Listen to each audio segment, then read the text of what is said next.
ఏపీలో అంగన్వాడీ కార్యకర్తలు చేపట్టిన సమ్మె మరింత ఉధృతంగా మారింది.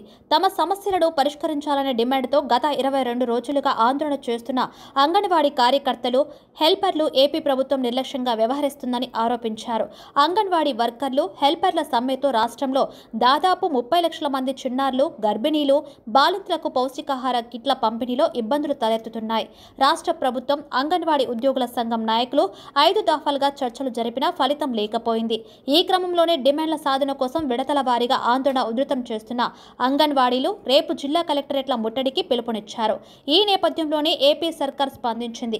అంగన్వాడీలకు ప్రభుత్వం అల్టిమేట్ జారీ చేసింది. జనవరి 5వ తేదీలోపు సమ్మె విరమించి విధులకు హాజరు కావాలని ఆదేశించింది. లేదంటే శాఖపరమైన చర్యలు తీసుకుంటామని హెచ్చరించింది. సమ్మె వల్ల బాలింతలు, చిన్నపిల్లలు ఇబ్బంది పడుతున్నారని, అంగన్వాడీలు దీన్ని దృష్టిలో పెట్టుకుని విధుల్లో చేరాలని కోరారు. తొలుత అంగన్వాడీ సిబ్బంది 11 డిమాండ్లకు గాను 4 డిమాండ్లను ప్రభుత్వం ఆమోదించి జీవో విడుదల చేసింది. అయితే తమ ప్రధాన డిమాండ్ అయిన జీతాల పెంపు, గ్రాట్యుటీల అమలుపై ప్రభుత్వం స్పష్టమైన హామీ ఇవ్వాలని నిరవధిక సమ్మెలో ఉన్న 1,00,000 మందికి పైగా అంగన్వాడీ కార్యకర్తలు ఇప్పుడు ప్రత్యేకంగా డిమాండ్ చేస్తున్నారు.